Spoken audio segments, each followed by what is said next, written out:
I'd like to give a warm welcome to our next speaker, Teya Matthews.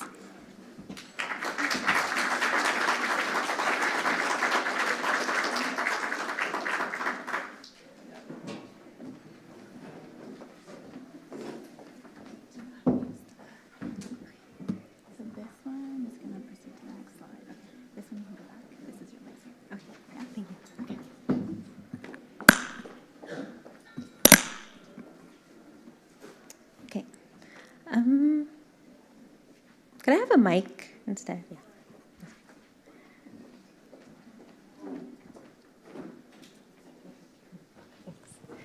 Okay, hello everyone. My name is Teya Matthews. I am a master's student at the University of Guelph, and today I will be presenting on the research I'm conducting for my thesis project, which is looking at how host behaviors affect ectoparasitism in big brown bats. So some animals are social, and as social animals, like humans and bats, we live in groups. And living in groups has a few different benefits. We have better, for non-human animals, you have better protection from predators. You have opportunities for thermoregulation. You also have some groups of animals will help in raising young, as well as you have social bonding opportunities with things like allogrooming. And while living in groups has a lot of different benefits, it also comes with a cost. And one of these major costs is being exposed to things like parasites. So parasitism is a major cost for social animals, and also as well as being exposed to things like diseases. And so what are the different types of parasites that we find in our environments? Well, we have endoparasites, like your tapeworms and other worms, and these types of parasites will live within the organs of their hosts. And then you have ectoparasites, like mites, ticks, and bat bugs, which are parasites that live typically on the outside of their hosts on host skin.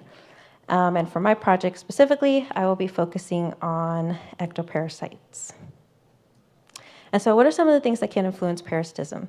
Well, we have different things like extrinsic factors, which are your external factors like the environment you live in, so the habitat type you live in, climate, seasons. These are the type of external things that can affect parasite prevalence and intensity on individuals. And then you have your intrinsic factors, which are your more internal things like reproductive status, so whether a female is pregnant or lactating. You have age, so juvenile versus adult. And then you have behaviors and personality. And then I'll go into more what I mean by personality next. So personality is looking at these consistent individual behavioral variations that we find within populations. And so personality traits are behaviors that are repeatable and stable across time and different contexts.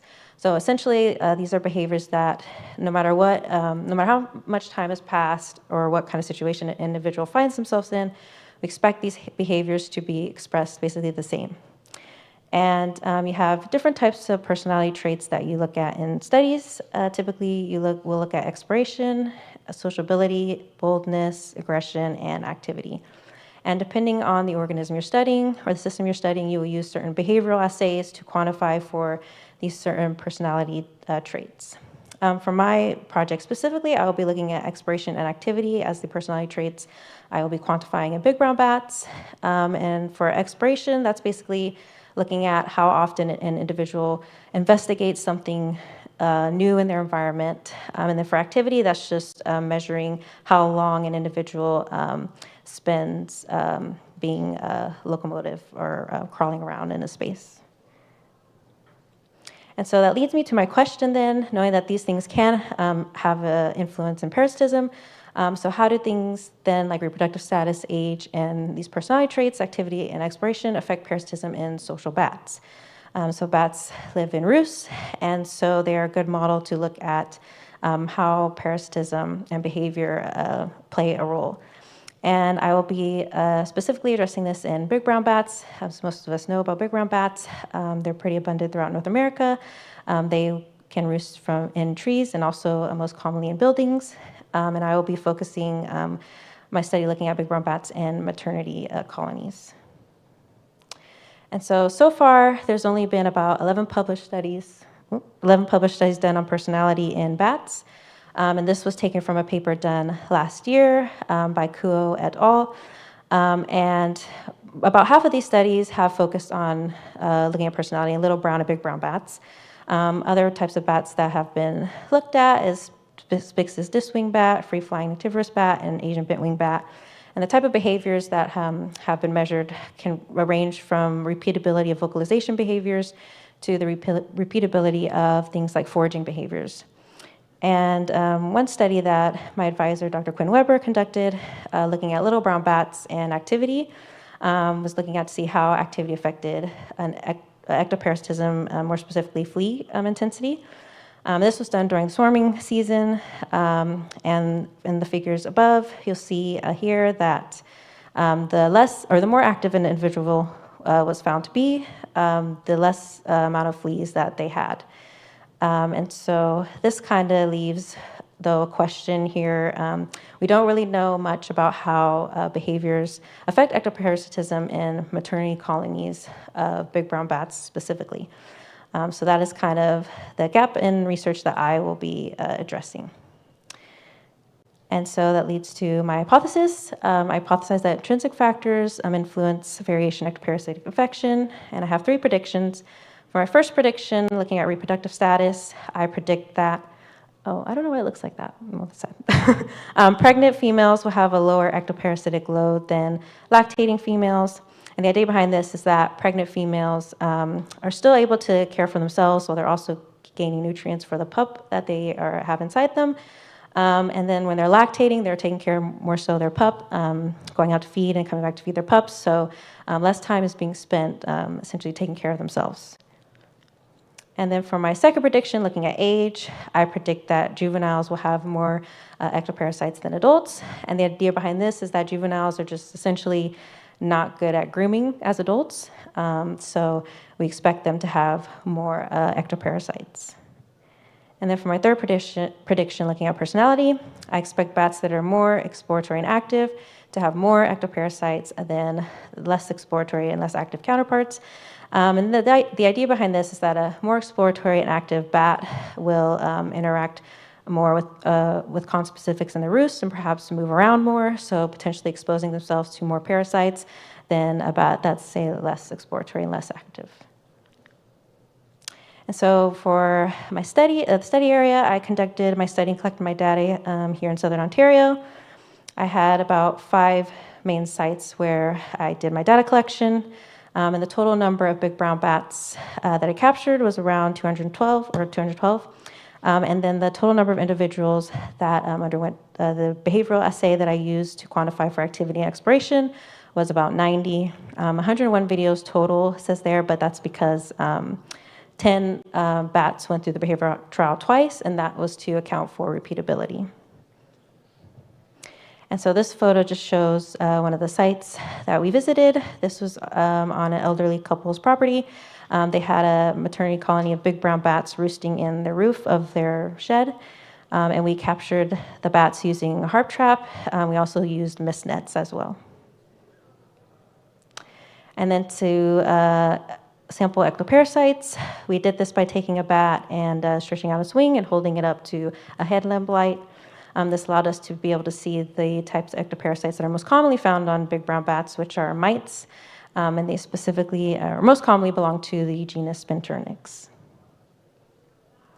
And then for the whole board test, which is what I used to quantify activity and exploration, this test was originally used in rodents, but has since been modified to be used in bats as well. And for that, here you see that it's a box, and in the box there is mesh that allows the bats to crawl around in it, and there's 4 holes. The 2 holes you see at the top are what you call peripheral holes, and the 2 holes at the bottom are called interior holes. The idea behind quantifying exploration is counting the amount of head dips that occur. So yeah, I don't know if you can tell where it's doing the head dip, but yeah, it's doing it in the upper right corner there. And then to quantify activity, this is basically just looking at how long a bat spends moving around in the arena. And the bat was given 10 minutes in a box total, and it was recorded using a night vision camera. And so for my results, we did find that pregnant big brown females tend to have less mites than lactating big brown females. Here on the bottom x-axis, I have lactating and pregnant for reproductive status. And then on the y-axis, I have mite count. And so these are my results taken from a box plot from my raw data. And as you can see here, pregnant big brown females tended to have really no mites. Versus when they were in a lactating phase, they had around, or they had more, more than 0. And then looking at age for juvenile versus adult big brown bats. So again, x-axis adult versus juvenile. On the y, we have mite count. And these are my results of the box plot taken from my raw data again. And as we can see here, juveniles had significantly more mites than adults. Adults tended to have 0, except of course when we're lactating for the females, but juveniles tended to start off with a lot more mites. And so this shows that mite parasitism is affected by reproductive status and age, and that, so my prediction was correct, and that pregnant females will essentially have less ectoparasitical mites than lactating females. And looking at age, juveniles will have more mites than adults. And then for my personality data, I'm still working on that data, still working on the analysis there, so I don't have results really to show from that yet.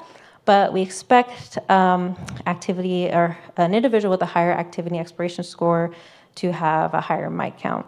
And just to note here, I know that in my advisor study, you kind of found the opposite, but this is due to the fact that fleas are more mobile ectoparasites, and so you don't really have to do much to get a flea on you as a bat. You could just pretty much stay there and you'll get a flea. But for bats, or for mites, in order for them to pass to an individual, it has to be direct contact. And so conclusion, we find that mite infections seem to decrease as age increases, but this kind of also means that juveniles have to deal with these parasites like mites leading into hibernation, which could potentially affect things like their fitness. And then lactating big brown bats not only have to deal with raising their pup, but they also have to deal with more mites. And then my study will kind of look at this gap in research, looking at how personality traits can affect ectoparasitism in maternity colonies of big brown bats specifically. And I'd like to thank my field team from last year that helped me with data collection, as well as my advisor, Dr. Quinn Weber, for funding. And then I'd like to thank the property owners for letting us catch bats on their property late into the night and do our data collection. Thank you.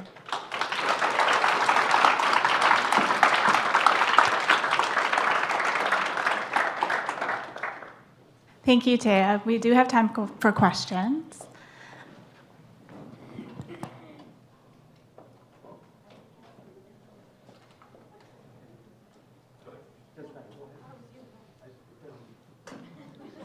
Great presentation. Curious about the association with ectoparasites and bat guano. So for instance, I was on a call with the United States and I asked this question about, I think in Texas for Tatarita brasiliensis, they were saying that in the maternity roost season, there was a roost that had 10,000 mites per cup of bat guano. And so I'm curious about differing roosting types and parasite loads specific to roosting type in conjunction with what you just presented. Can you please comment on guano? Okay. Yeah, I don't actually, that's interesting. I don't actually know much about that aspect, the guano aspect. We did take guano samples, but that was for a vet at our college. They were interested in looking at that. But we didn't really look at the guano and look at ectoparasites within guano. So yeah, I'm not sure about that, but I'm sure you would find some. I mean, yeah.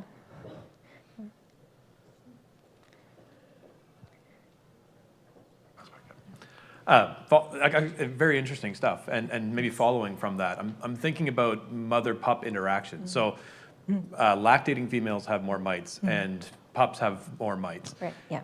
Is there a relationship there? Like, are the pups getting infected and then passing it to mom, That's- or yeah. how's that working? Yeah, that's one possibility I also thought of too as well, because yes, like they are interacting with their pups a lot, and so I would think that yeah, because mites pass on through direct contact, I would think that yeah, like they're also getting some from their pups as well. Yeah. I thought that was a great presentation. I thought it was super interesting. It's a really neat system. I'm really excited to see what you find about personality and parasites. But as you look at those data, I wonder, there's an assumption that the personality will dictate the parasite load, but I wonder if the reverse might also sometimes be true, and how you would differentiate those. I mean, in a perfect world, you're going to experimentally infect and look at how personality changes, but what are your thoughts on the directionality of that relationship? Yeah, that's a good question. Yeah, that's kind of something that me and my advisor kind of talked about before. This idea that, well, parasites affect behavior, behavior affects parasitism. It's kind of, from the knowledge I have from reading, kind of like this feedback loop. It can be a feedback loop, but I'm not 100% sure if that's what's happening with big brown bats, just because, yeah, like you would have to experimentally infect them and then measure personality to see, and we're not going to be doing that. So, but that is a good question, and that would be an interesting area of research to look at next. Yeah. Someone over here? No? Do you have a question? Love the presentation, great. Thank I'm wondering, how applicable do you think it would be to extrapolate this to more species of bats, particularly more solitary bats? Do you think the relationship would still hold, or would there maybe see something else? Yeah, I did think about that, because yes, I know there are some bat species that are more solitary.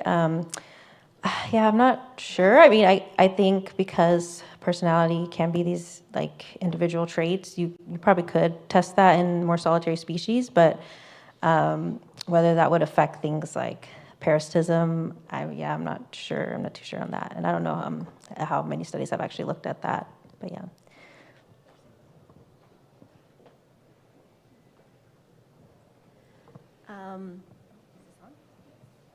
Can you hear me? Oh, there we go. Okay, perfect. Do you think that parasite loads might also change with feeding behavior? So a lot of these, like obviously the bat system you're looking at, they're insectivores. Bats that might spend a lot of time on the ground, bats that are fruit eaters. Like, do you think that relationship with parasites might change depending on how they feed? I would expect so, yes, because things like environment, I mean, big browns live in more temperate climate, and then bats that feed on fruit live in more like tropical climates, and I would think that, yeah, just based on where they forage and things like that could affect, and even maybe the type of food could affect the parasitism in general, yeah. That's all the time we have for questions. Thanks, Teya. That was great.